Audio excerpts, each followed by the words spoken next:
नया भारत नया कानून। 150 साल के बाद 3 अंग्रेजी कानून खत्म हो गए हैं और 3 नए भारतीय कानून लागू हो गए। इसके एक नहीं अनेक फायदे हैं। सबसे पहला फायदा कि गुलामी की सोच खत्म होगी। पहले उसका नाम था इंडियन पिनल कोड, उसमें इंडिया शब्द था। अब उसका नाम हो गया है भारतीय न्याय संहिता। तो अब भारत आ गया, इंडिया की जगह भारत आ गया। पहले वाले कानून का नाम था इंडियन एविडेंस एक्ट, नए वाले का नाम है भारतीय साक्ष्य संहिता। तो वो भी इंडिया गया, भारत आ गया। आम आदमी के लिए इसमें बहुत फायदे हैं। पहली बात तो ये कि जहां आपके साथ अपराध हुआ है वहीं जाके एफआईआर कराना जरूरी नहीं है। जैसे मान लीजिए आप बंगाल में थे, वहां आपके साथ कुछ मारपीट हो गई, अब वहां से आप भागे, वहां आपके पास डर के मारे इतनी हिम्मत नहीं पड़ी कि आप वहां एफआईआर करा सको। तो आप दिल्ली आ जाओ और दिल्ली में जाके एफआईआर करा दो कि बंगाल के इस थाने में इस स्थान पे आपके साथ ये हुआ है, आपकी एफआईआर रजिस्टर हो जाएगी। दूसरा फायदा, ये एफआईआर लिखने की एक टाइमलाइन फिक्स हो गई है। तीसरा फायदा, पुलिस की जांच कंप्लीट करने की भी टाइमलाइन फिक्स हो गई है। चौथा फायदा, जब चार्जशीट कोर्ट में फाइल हो जाएगी तो 60 दिन के अंदर मजिस्ट्रेट के लिए, जज के लिए चार्ज फ्रेम करना अनिवार्य होगा। देखिए क्रिमिनल लॉ कैसे चलता है। सबसे पहले शिकायत की जाती है, शिकायत करने के बाद पुलिस उसकी देखती है कि शिकायत ठीक है या नहीं है, थोड़ा एक प्राइमा फेसी उसकी जांच करती है, फिर वो एफआईआर लिख देती है। एफआईआर के बाद जांच होती है, फिर वो चार्जशीट बनती है, वो चार्जशीट फाइल की जाती है। उसके बाद मजिस्ट्रेट उस पर सुनवाई करते हैं, एक दो सुनवाई करने के बाद चार्ज फ्रेम करते हैं। तो अब इस सभी चार के चारों प्रोसेस का टाइम फिक्स हो गया। एफआईआर करने की टाइम फिक्स, जांच करने की टाइम फिक्स, चार्जशीट फाइल करने की टाइम फिक्स, और जज के द्वारा भी चार्ज फ्रेम करने का टाइम फिक्स हो गया।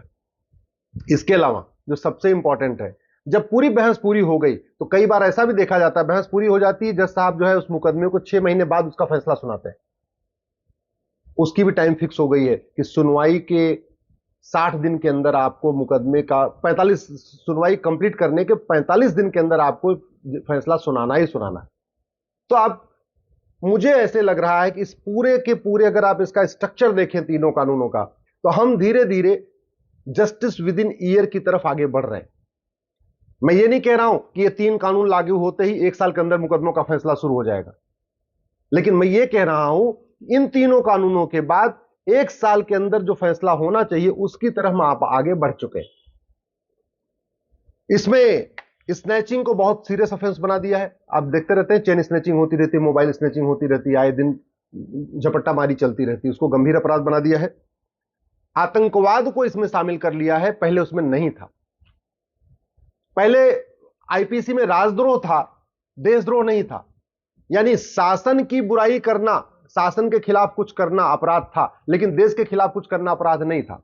अब उल्टा हो गया, शासन के खिलाफ आप कुछ भी करिए कोई फर्क नहीं पड़ेगा, लेकिन अगर आपने देश के खिलाफ कुछ किया तो गंभीर अपराध माना जाएगा। तो अब राजद्रोह की जगह देशद्रोह आ गया है। अच्छी बात यह है कि अगर आप देश के बाहर बैठ के कुछ करते हैं तो भी आपको यहां घसीटा जा सकता है। आप भारत के अंदर से भारत के खिलाफ कुछ करिए या भारत के बाहर बैठ के पन्नू जैसे या खालिस्तानी तरीके कुछ करिए, तो भी आपके खिलाफ ये मुकदमा यहीं दर्ज हो जाएगा। और ये जो भारतीय न्याय संहिता है उसमें इसको शामिल कर लिया गया। जो भारतीय साक्ष्य संहिता है उसमें इलेक्ट्रॉनिक एविडेंस को भी एविडेंस मान लिया गया। चूंकि जो इंडियन एविडेंस एक्ट था वो 1872 में बना था, अंग्रेजों ने बनाया था, और जब 1872 में बनाया था उस समय ना उसमें उसमें मोबाइल होता नहीं था, फोन होता नहीं था, व्हाट्सएप चैटिंग होती नहीं थी, टेलीग्राम होता नहीं था, ये सब कुछ होता नहीं था। तो इलेक्ट्रॉनिक एविडेंस को इंडियन एविडेंस एक्ट में एविडेंस नहीं माना जाता था। लेकिन अब नई वाली जो भारतीय साक्ष्य संहिता है इसमें सारे इलेक्ट्रॉनिक एविडेंस को भी एविडेंस माना जाएगा। आपने व्हाट्सएप चैटिंग किया, आपने एसएमएस के जरिए चैटिंग किया, आपने फोन के जरिए चैटिंग किया, चाहे आपने व्हाट्सएप कॉल के जरिए चैटिंग किया, टेलीग्राम कॉल करके चैटिंग किया, या कोई और ऐप यूज करके चैटिंग किया, या ईमेल के जरिए चैटिंग किया, या इंस्टाग्राम के जरिए चैटिंग किया, सारे के सारे इलेक्ट्रॉनिक जो कम्युनिकेशन है माध्यम, वो सब के सब एविडेंस माने जाएंगे। तो इससे भी सजा दिलवाने में काफी मदद मिलेगी। पहले क्या होता था, बहुत सारे गंभीर अपराधों में सबूत के अभाव में बरी हो जाते थे, क्योंकि इलेक्ट्रॉनिक वो हाई टेक्नोलॉजी यूज करते थे, उसको एविडेंस माना नहीं जाता था। तो बहुत सारे अब नक्सली, आतंकवादी, अलगाववादी, कट्टरपंथी, जिहादी, ये सब के सब सबूत के अभाव में बरी हो जाते थे, पुलिस सबूत नहीं दे पाती थी। इलेक्ट्रॉनिक एविडेंस होता था, इसके बावजूद भी वो सबूत के अभाव में बरी होते थे, क्योंकि इलेक्ट्रॉनिक एविडेंस को एविडेंस माना नहीं जाता। अब क्या होगा, इलेक्ट्रॉनिक एविडेंस को एविडेंस माना जाएगा। इसलिए मेरा यह मानना है कि जो अब सजा का रेट डबल हो जाएगा। पहले कुछ राज्यों में सजा 10% होती थी, यानी अगर 100 एफआईआर होता था तो केवल 10 लोगों को सजा होती थी, 90 लोग बाइज्जत बरी हो जाते थे। कुछ राज्यों में ऐसा भी है कि 100 एफआईआर होता है तो 50 लोगों को सजा होती है, 50 लोग बरी हो जाते हैं। मेरा यह मानना है कि जहां 10% सजा होती थी अब वो 20% हो जाएगी, जहां 20% सजा होती थी वो 40% हो जाएगी, सजा का रेट डबल हो जाएगा। लेकिन इसमें और भी कुछ करने की जरूरत है।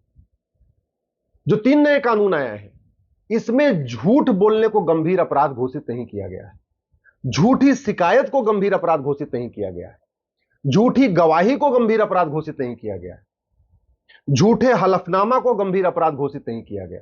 यानी मान लीजिए कोई बलात्कार का झूठा मुकदमा दर्ज कराता है, छेड़छाड़ का झूठा मुकदमा दर्ज कराता है, SC/ST एक्ट का झूठा मुकदमा दर्ज कराता है, तो उसको कोई सजा नहीं होगी। तो जो मिसयूज है वो चलता रहेगा। फायदे अनेक हैं, लेकिन जो कानून का मिसयूज हो रहा था, दहेज का झूठा मुकदमा, छेड़छाड़ का झूठा मुकदमा, बलात्कार का झूठा मुकदमा, SC/ST एक्ट का झूठा मुकदमा, उसके लिए इस कानून में कोई प्रावधान नहीं है। इसलिए मैं सरकार से निवेदन करता हूं, झूठी शिकायत, झूठा मुकदमा, झूठी जांच, झूठी गवाही, झूठी चार्जशीट, इसको भी गंभीर अपराध घोषित करें।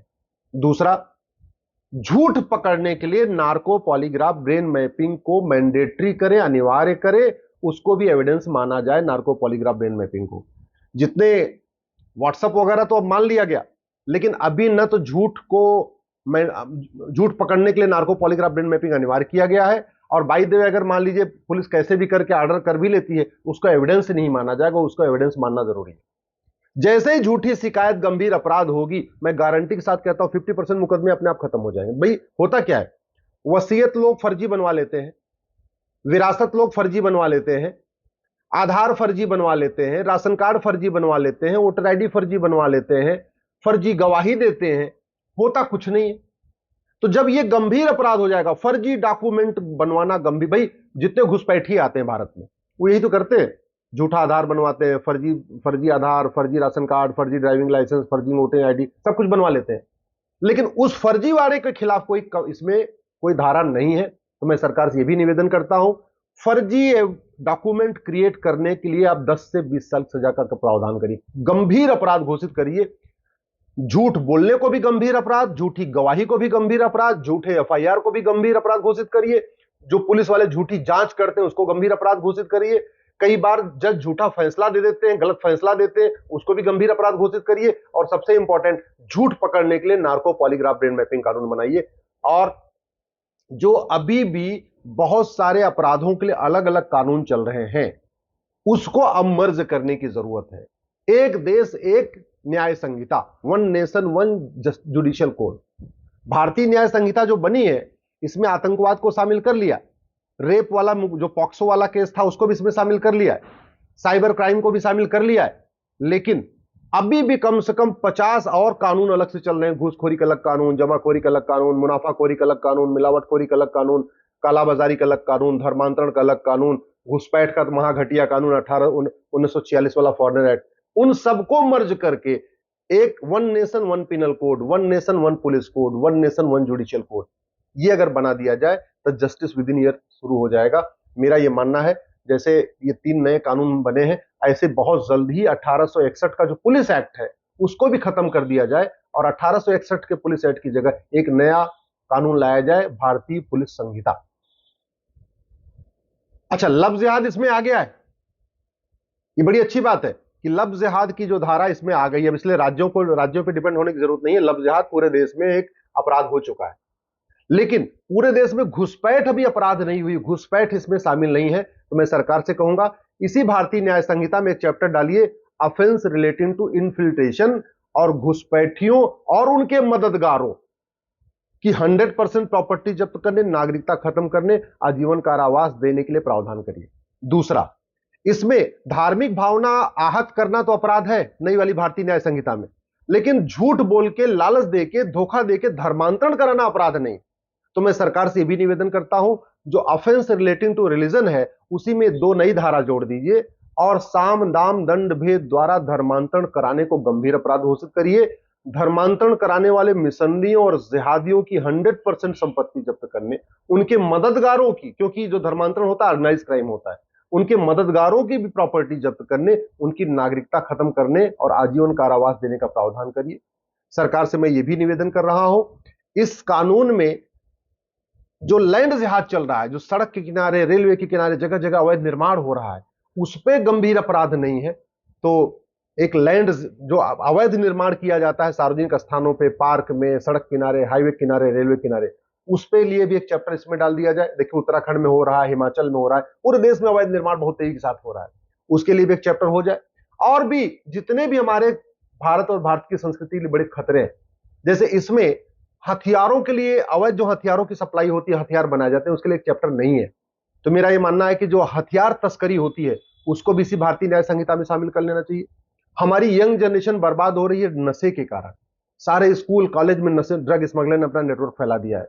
तो एक ऑफेंस रिलेटिंग टू ड्रग्स, नशा तस्करी का भी एक चैप्टर इसमें शामिल कर लिया जाए। मेरा कहने का मतलब अब अलग अलग कानूनों को, सबको इसमें शामिल करके एक one nation one penal code बना दिया जाए, one nation one judicial code बना दिया जाए, one nation one police code बना दिया जाए। तो आने वाले टाइम में जस्टिस विद इन ईयर शुरू हो जाएगा, यानी डिस्ट्रिक्ट कोर्ट में भी 1 साल में फैसला होगा, हाई कोर्ट में भी 1 साल में फैसला होगा, सुप्रीम कोर्ट में भी 1 साल में फैसला होगा, तहसील में भी 1 साल में फैसला होगा। और सबसे बड़ी बात ये जो झूठी शिकायत होती है, झूठी गवाही होती है, झूठे मुकदमे के कारण लाखों लोग परेशान हैं, ड्रग स्मगलिंग के कारण लाखों लोग परेशान हैं, ह्यूमन ट्रैफिकिंग के कारण लाखों लोग परेशान हैं, उस पर बहुत कुछ लगाम लगेगी।